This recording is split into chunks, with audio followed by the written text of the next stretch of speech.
Hello students, welcome to the channel Learning Chemistry is Fun. The topic we are doing today is Hess's Law of Constant Heat Summation. That is the 10th video in the series Thermodynamics. Hess's Law of Constant Heat Summation is nothing but what you have already been doing in mathematics. So I've taken a very simple example over here. 7 can be expressed as a sum of two numbers. For example, 1 plus 6, 2 plus 5, 3 plus 4. So very easy. If I give you A plus B gives me 7 and I tell you that A is 5, so you can very easily determine the value of B from here. The same logic we are going to apply in the Hess's law. Simply put, this law states that if you carry out the process in one step or a number of steps, the enthalpy change during the entire process remains the same. So, if I convert carbon to carbon dioxide, the enthalpy change in this process is negative 393.5 kilojoule per mole. Okay, tell me, conversion of carbon to carbon dioxide, is it an exothermic or an endothermic process?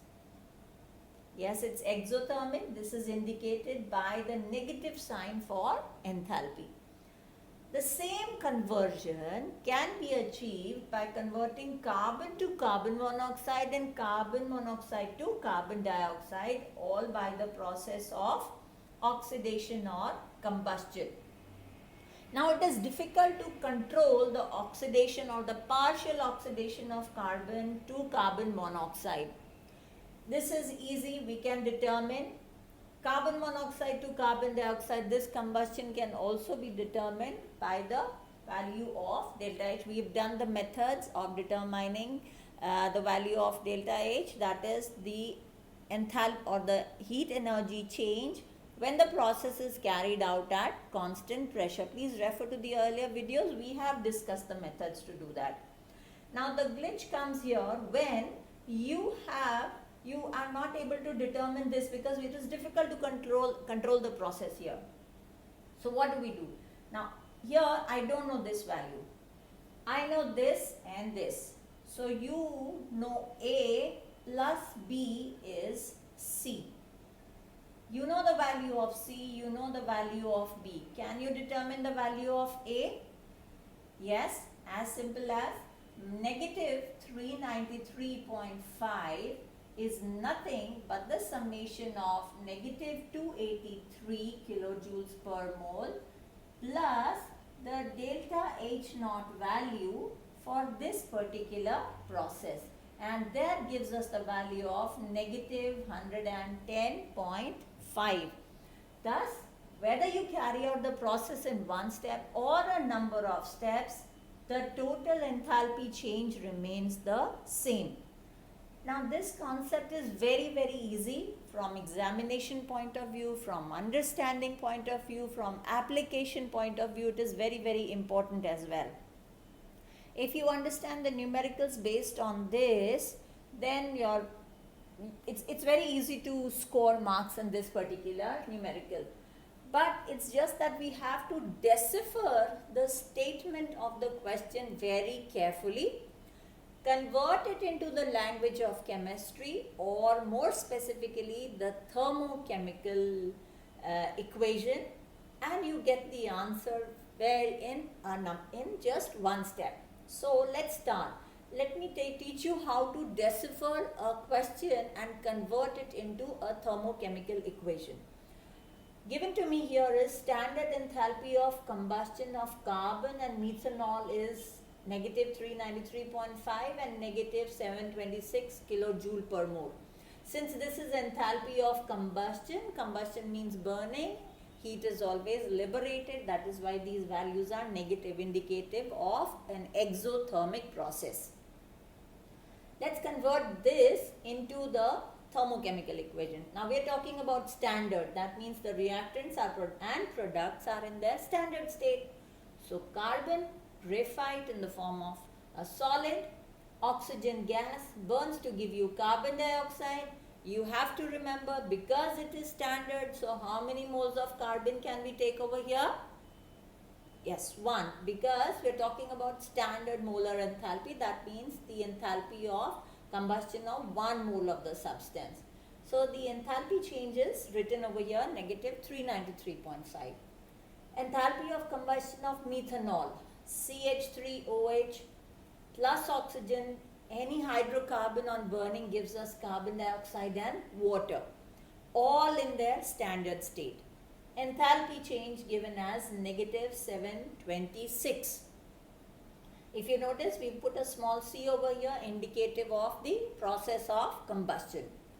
Come to the next statement. If the standard enthalpy of formation of water, that means when 1 mole of water is formed from its elements in their standard state. So, hydrogen gas plus oxygen gas gives us water liquid. The enthalpy, the standard enthalpy of formation is negative 286. Now, if you notice over here, we cannot change the number of moles of water molecules over here, because we are talking about standard enthalpy of formation of water. So, in order to balance this equation, there's oxygen 1, whereas oxygen was 2. If supposing I do not consider this balancing, hydrogen 2, correct, balanced. Oxygen 2, oxygen 1, so unbalanced. So, what do we do to balance? We can't put a 2 over here like we would have done otherwise in simple balancing, because then we have to multiply this enthalpy value also by 2. So either you do it that way, or alternately a simple way is we just balance it by putting a fraction over here. What do we have to find out? What is the standard enthalpy of formation of methanol? So I want how much enthalpy change takes place when methanol is formed. 1 mole of methanol is formed in its standard state, which is CH3OH in the form of a liquid. Enthalpy of formation, that means enthalpy change when 1 mole of a substance is formed from its elements in the standard state. So carbon graphite, hydrogen gas, oxygen gas gives us CH3OH. Again, we just need 1 mole of CH3OH. So let's balance it. 1 carbon, correct. 3 plus 1, 4 hydrogen. So we put a 2 over here in order to balance this equation. 1 oxygen atom over here. So in order to balance it, we put a fraction over here. We will not put a 2, because then the value that we will get will not be the enthalpy of formation of methanol. That will be the enthalpy of formation of 2 moles of methanol. Now, this is what we want to find out. So this is what, let's call it as our target. Right? Now we need carbon graphite solid. Yes, we need carbon graphite solid. We need 2 hydrogen atoms on the left hand side. I've got only 1 hydrogen on the left hand side. So what do? In order to get 2 hydrogen, let's multiply this whole equation by 2.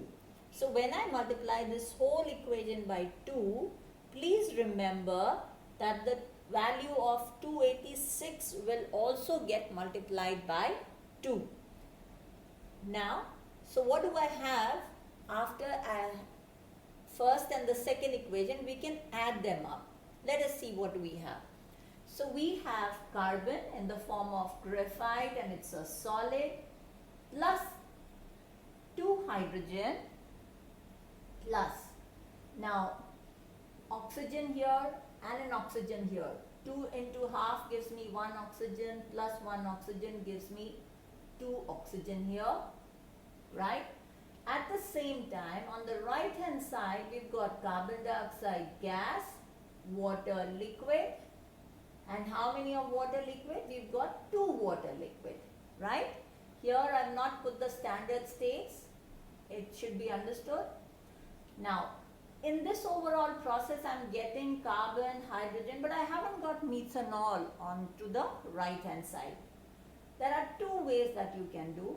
Either you reverse equation 3 and add it up, in which case I will have CO2 plus H2O gives us CH3OH plus oxygen. Now if you notice over here, even this third equation is not balanced. So because we are talking about the enthalpy of combustion, I cannot touch the methanol. So carbon 1, hydrogen is 3 plus 1, 4, hydrogen is only 2 over here. So let us make it as 2. Oxygen is 2 on the left hand side, oxygen is 2 plus 2, 4 on the left hand side, on the right hand side. On the left hand side it is 2 plus 1, 3. We want to make it 4. So what do? Is 3 by 2. So when I reverse it, this becomes 3 by 2 O2 on the right hand side. And the value of delta H becomes a plus. I add these three equations. So we get carbon dioxide, we get 2H2O, we get CH3OH on the right hand side, that's a liquid, and 3 by 2 O2. Now let's see, we are getting carbon dioxide in the reactant, carbon dioxide in the product.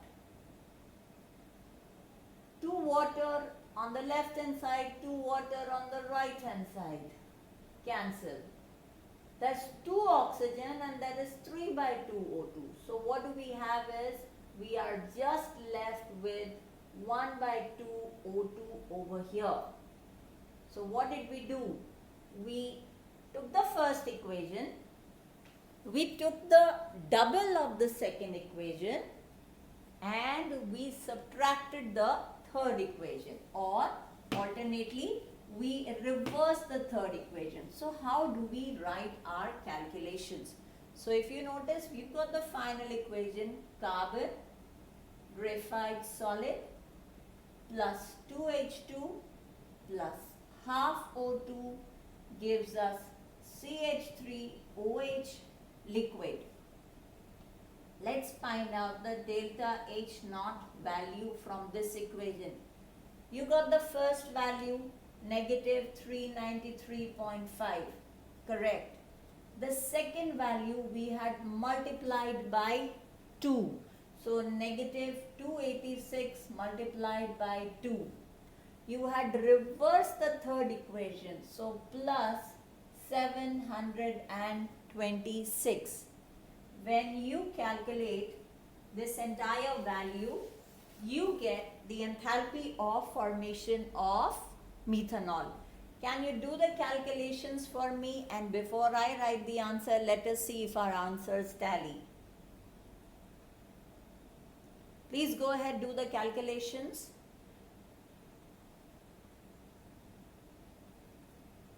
Negative 239.5 kilojoule per mole is the standard enthalpy of formation of methanol.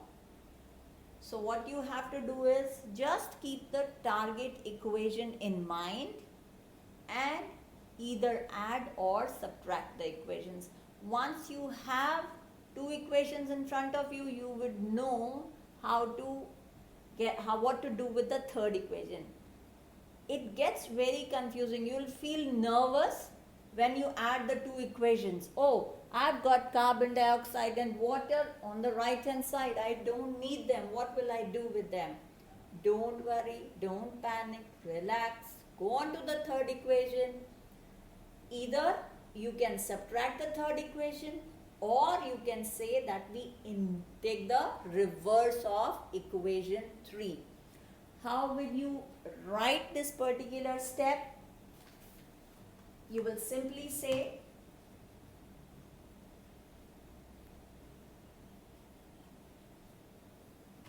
equation 1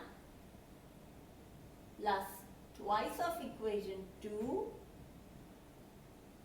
minus equation 3, right? Always remember, when you are subtracting the sign will change. This is the rules of algebra, if you remember. Or when you are reversing the equation also, if the forward process is exothermic, let's suppose I have this equation, the forward process is exothermic, then the reverse process is endothermic. In order to get a better grasp and understanding of this topic, please attempt at least 5 numericals based on this. Any doubts, you are most welcome to clear your doubts either through the YouTube channel Learning Chemistry is Fun or through the mail ID that is shared on the YouTube video. Happy studying.